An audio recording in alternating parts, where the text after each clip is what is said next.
And we're going to make it pretty big, and we'll see why in just a second. But we're going to specify an HTTP response here, and we're going to basically put the following text in. HTTP, then a version number. We're going to use 1.0.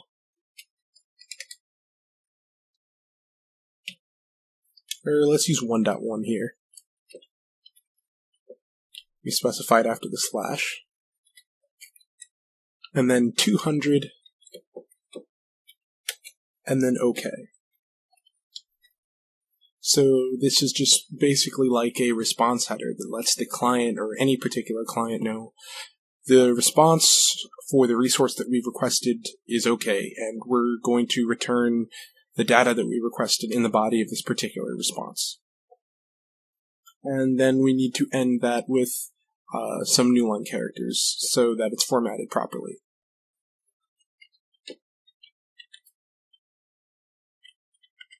You use \r, then \n, and then another \n.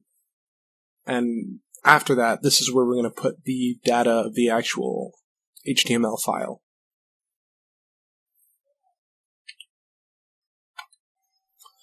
So the main reason why we included that string header is because since we have our response data, we want to combine the response body, which is the HTML file, and the response header, which is the line that we just wrote, the HTTP 200 OK.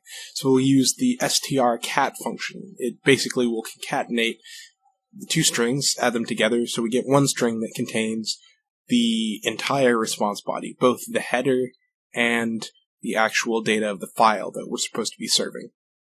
So we can just use the file and specify the two strings, and it'll add one into the other. And we can use it like this.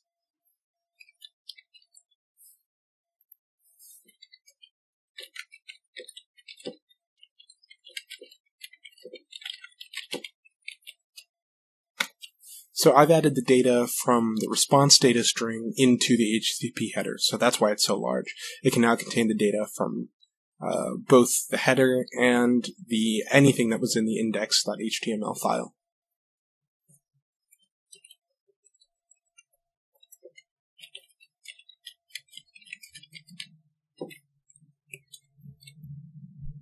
So after this, we have fairly standard socket code. And this just goes to show that underneath the HTTP protocol basically works on top of the same kind of framework that we were looking at for writing the TCP server. HTTP servers just send particular content in the responses and requests. But it's basically a TCP connection gets made and data gets sent back and forth in a similar way to the TCP server. So you create a server socket in the same way.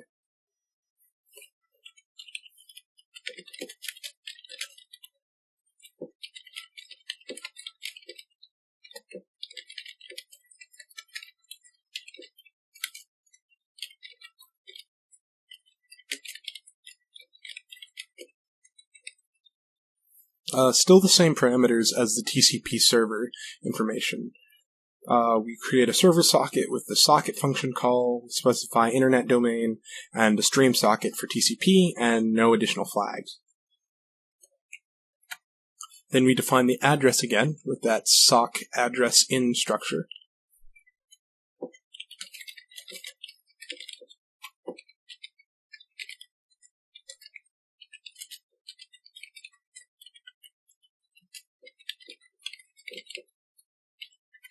So this defines where our server is going to serve the data. So we're just going to go ahead and bind it to any local interface and a particular port, so we can access it straight from our web browser on our local computer if our code is running properly. So in order to do that, we define the members of this structure like this. We specify the family. That's still AF_INET like above for the socket.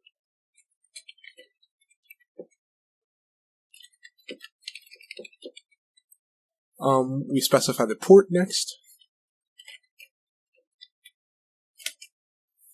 And here we once again use that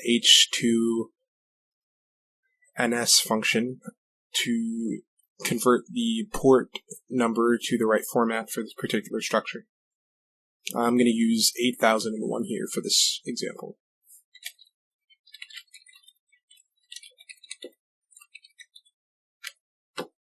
And then the address itself, and we're going to use any address, that constant that's defined.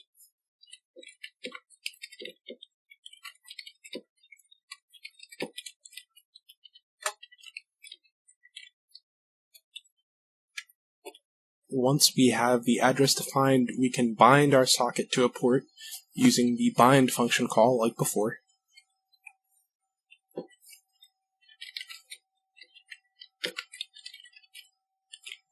And the syntax for that is going to be the exact same as the TCP server.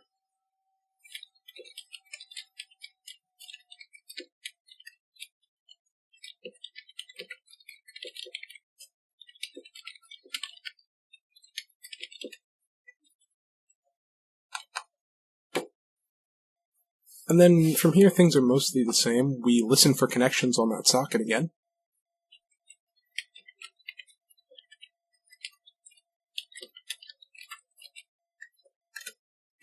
And then we're going to create a placeholder for the client socket. And that's a connection that's going to get opened.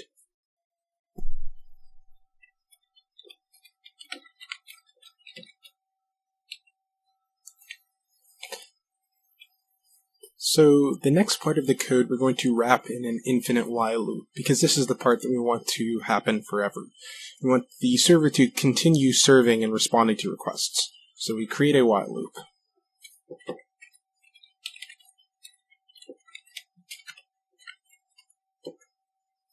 The condition while 1 just basically means that this code will continue to execute forever, until executed, or rather interrupted by the operating system. Like if you hit Control-C on your server or something like that, send a signal to end the process. So we're going to accept a connection on the client socket.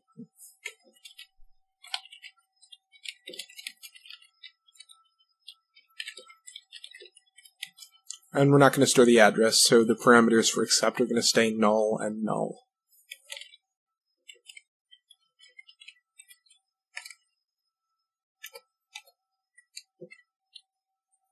Then we're going to send some data back to the client.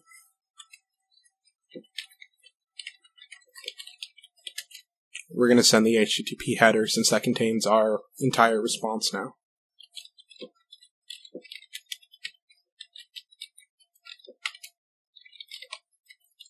Like before, we have to pass the size of the HTTP header to the send function. And then we close the client socket.